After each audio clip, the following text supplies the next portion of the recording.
I was 24 when it happened. 24 sounds young now, but back then I thought I was grown. I had my own little apartment, a job I actually liked, and plans that made sense in my head. I worked as a nanny. I loved that job because I'd always been the kind of person who looked after everybody else. It wasn't just work to me, it was my everyday life. The family I worked for treated me well. We'd laugh, cook together, take walks to the park. I felt like I belonged there, until the day I didn't. That day started like any other. I remember the smell of pancakes, the morning cartoons on low volume, sunlight coming through the curtains. By that evening, everything I knew about life had cracked open. Something terrible happened in that house, something I'll never stop carrying, and before I even understood what was going on, there were police in the living room asking questions I didn't have answers for. People like to say, if you didn't do anything wrong, you got nothing to worry about. I used to believe that too, until I learned it's not that simple. The detectives looked at me like I was already guilty. Their voices were calm, polite, but every question felt like a trap. I was shaking so bad I could barely hold the cup of water they gave me. I told them again and again what happened, that I tried to help, that I did everything right. But when someone's already decided you're the reason for their pain, the truth doesn't reach them. My mom showed up at the station. I'll never forget her face. She looked smaller somehow, like the air had left her body. She kept saying, "We'll figure this out, baby." But deep down, I think we both felt the ground slipping away. The trial came fast, too fast. My lawyer kept saying, "Don't talk, let me handle it." The prosecutor painted this picture of me that didn't feel human, like I was a headline, not a person. I sat there listening to strangers talk about me like they knew my heart. I wanted to stand up and scream, but my voice stayed stuck in my throat. When the verdict came, I didn't cry. I couldn't. My body just went numb. 12 years, that's what the judge said. I remember looking at him and thinking, 12 years. I haven't even been alive that long as an adult. They took me out a side door. I heard my mom crying somewhere behind me, but I couldn't turn around. The hallway smelled like bleach and cold air. The cuffs cut into my wrists. I kept thinking, this can't be happening. The first night inside, I didn't sleep at all. The lights stayed on, humming overhead. People shouted from other cells, some laughing, some crying. I lay there on a thin mattress, listening, trying not to breathe too loud. My heart wouldn't slow down. Morning came, and that's when I realized nobody was coming to fix it. No one was going to open the door and say, "Sorry, mistake." That hope I was holding onto it just disappeared. The guards gave me clothes that didn't fit, shoes that felt too big. One of the older women looked at me and said, first time I nodded, she said, "Keep your head down, don't trust too quick." That was my welcome speech to prison life. I didn't know how to be tough. I wasn't raised for that. I was raised to say please and thank you, to smile when people talk. In there, that can get you hurt. So I learned quick, you keep your eyes forward, your voice low, and you never show fear, even when your hands are shaking. Every sound in that place was new, the metal doors slamming, the buzzers, the guards yelling last names. I started memorizing routines. Breakfast at 5, work call at 7, count at noon. It was like living inside a clock that never stopped ticking. The hardest part wasn't the noise, it was the silence that came after. When the lights went out and the building settled, you could hear people crying in the dark. Some prayed, some whispered to themselves. I just stared at the ceiling and tried to remember what outside air felt like. I told myself, you didn't do this, hold on to that. But some nights, even I started to doubt. When the world tells you the same lie long enough, it gets heavy. That was the start of my 12 years, me, a number in a system, trying to keep hold of the person I used to be. After the first few weeks, the panic faded into routine. I learned which guards were decent and which ones you just avoided. There's always a few that treat you like you're dirt no matter what, and a few who still call you by your name. That small thing, hearing your name, starts to matter more than you'd think. My mornings were the same, line up, count, breakfast. The food was food, I guess. I stopped tasting it after a while. You learn to eat fast and move on. The first woman who talked to me inside was named Rita. She'd been down 15 years already. She told me, if you keep thinking about the outside, you'll go crazy. Find something in here that's yours. I didn't know what that meant at first, but then I started writing. Just little things, what I remembered about the sky, or my mom's voice on the phone. I didn't have anyone to send letters to, but I wrote them anyway. It made me feel like time was still moving. Work assignment came next. They put me in the laundry, hot, loud, smelled like detergent and steam all day, but it kept my hands busy, and that's what mattered. Busy hands keep the mind quiet. The women I worked with, they all had stories. Some told the truth. Some made up new ones every week. It didn't matter. We just needed to talk about something that wasn't these walls. There was laughter sometimes, real laughter. You'd hear it echo down the hallway, and for a second, you'd forget where you were. Then a guard would yell, and it'd disappear again. The seasons were something I missed most. You can't really tell what month it is in there. The air's always the same, cold or stale. When I'd catch a glimpse of snow through the window, I'd imagine Christmas lights, coffee shops, people rushing somewhere. It almost hurt to think about it. After my second year, I stopped counting birthdays. A friend on the outside sent me a card once. I hung it up for a week before someone took it. You learn not to get attached to anything that can be taken away. Still, there were small mercies.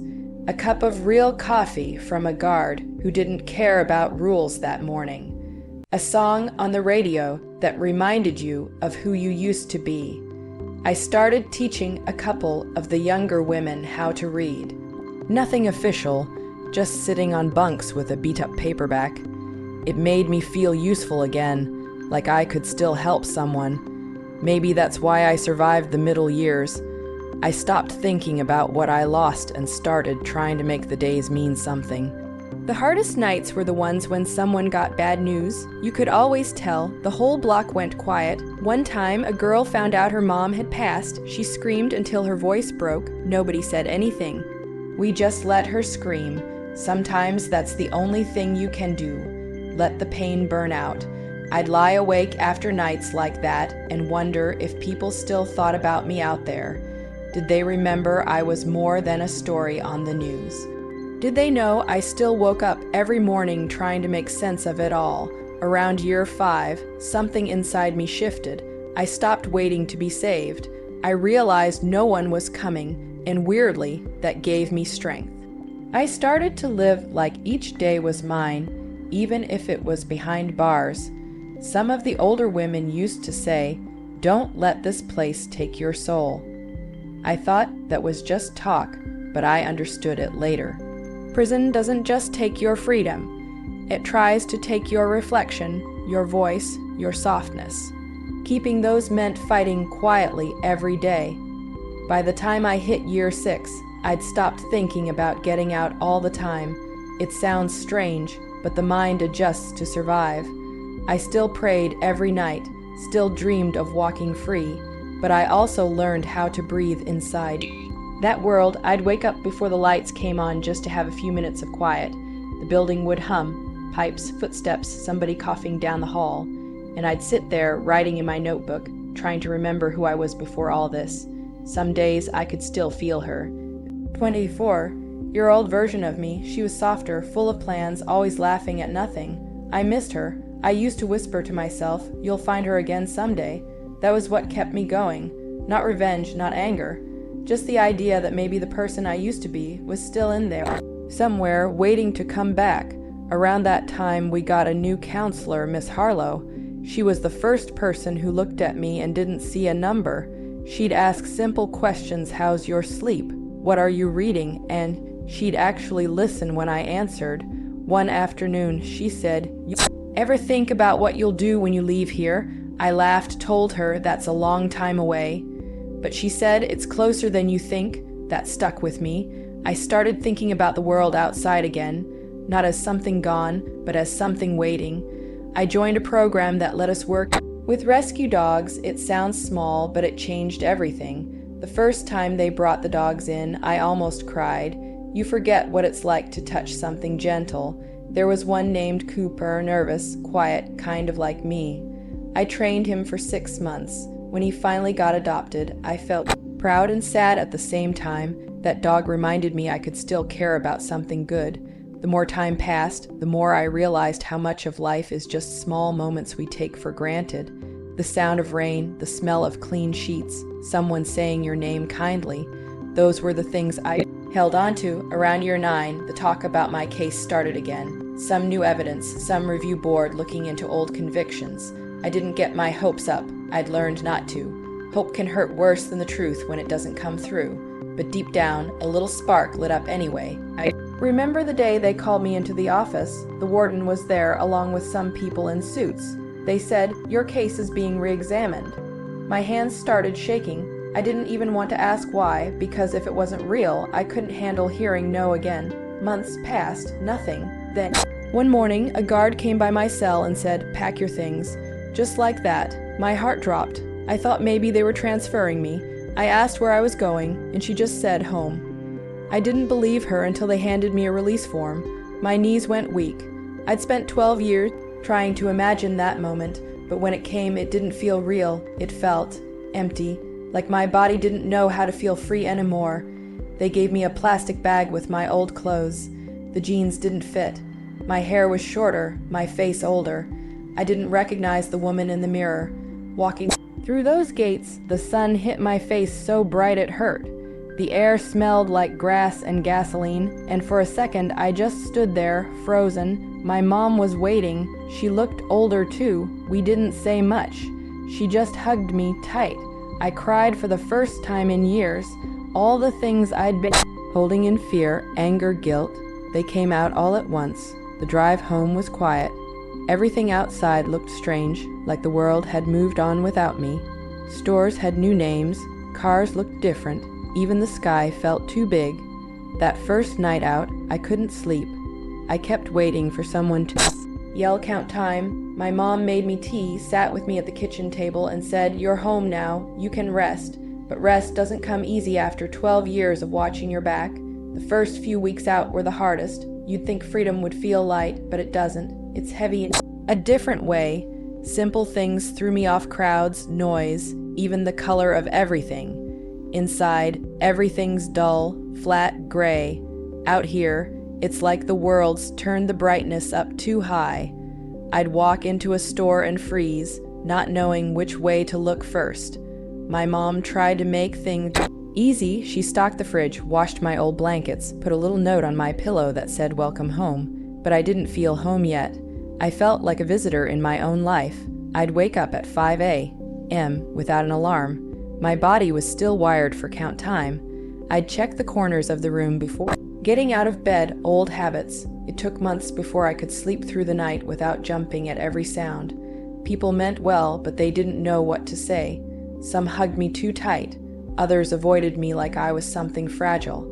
I could see the questions in their eyes, the ones they were too polite to ask. The world had moved fast while I was gone.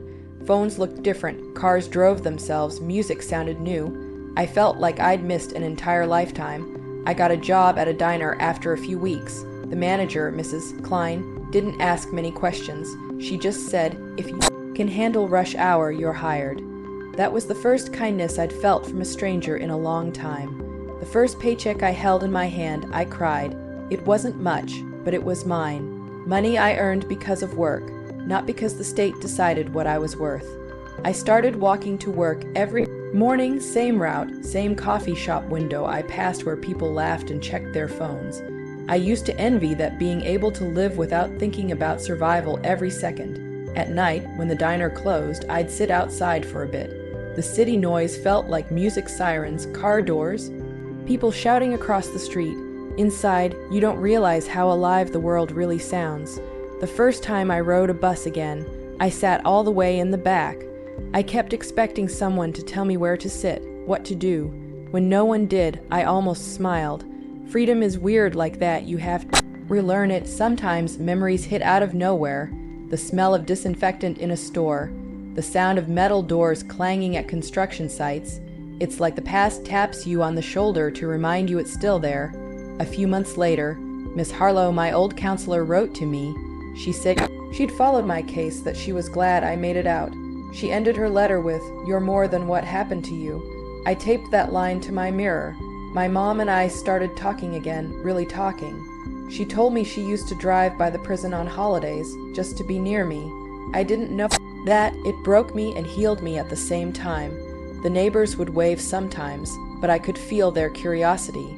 Small towns remember everything. I kept my head down, went to work, came home. That was enough for me then. A year after my release, I applied for a volunteer spot at a community center helping kids with reading. The director looked at my record, then looked at me for a long time. Finally, she said, "Everyone deserves a second chapter." I think that's the first time I really believed I might have one. The first day I read with those kids, one of them asked, "Miss, why do you look sad even when you smile?" I didn't have an answer then. I just said, maybe because I know what it means to miss things. But later I realized that's what healing looks like, smiling even when the past still whispers. It's been a few years since I came home. Some mornings I still wake up thinking I'm back there. I'll see the ceiling, the pale light, and for a second my chest tightens.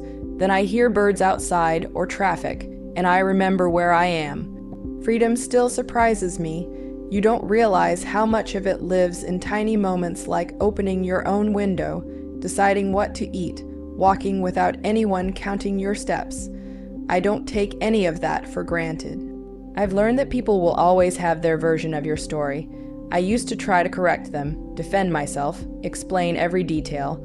Now I just tell them the truth once and let it be. I can't spend the rest of my life proving I deserve to breathe the same air. Some folks disappeared after I got locked up. I used to hate them for that. Now I understand people get scared of pain that isn't theirs, but a few stayed. My mom, Miss Harlow, and a friend I met inside named Rita. She writes me every few months. She's still there, waiting on her own review. I send her books and tell her not to give up. Sometimes I drive by the old playground near my apartment.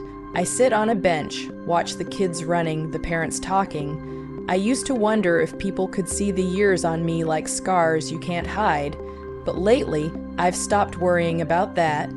The past is part of me, but it's not the only thing that defines me. I started journaling again.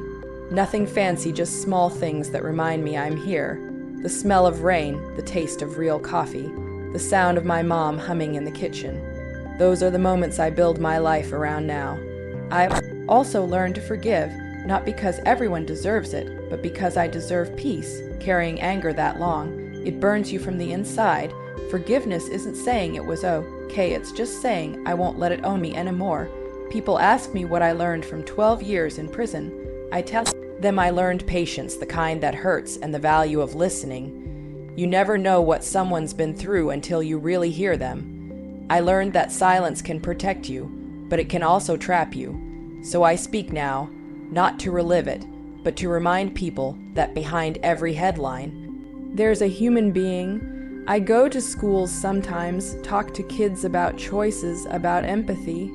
They always ask if I'm angry at the system. I tell them anger used to be all I had, but you can't build a life out of anger.